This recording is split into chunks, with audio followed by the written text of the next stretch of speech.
सुहृदं सुलभं सुखदं स्वनुजं च सुखाय ममोघशरम् अपहाय रघुद्वहमन्यमहं न कथञ्चन कञ्चन जातु भजे।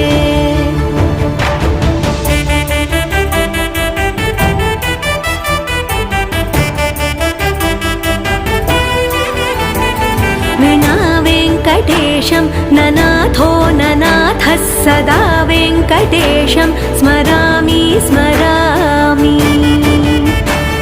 हरे वेङ्कटेश प्रसीद प्रसीद प्रियं वेङ्कटेश प्रयच्छ प्रयच्छ।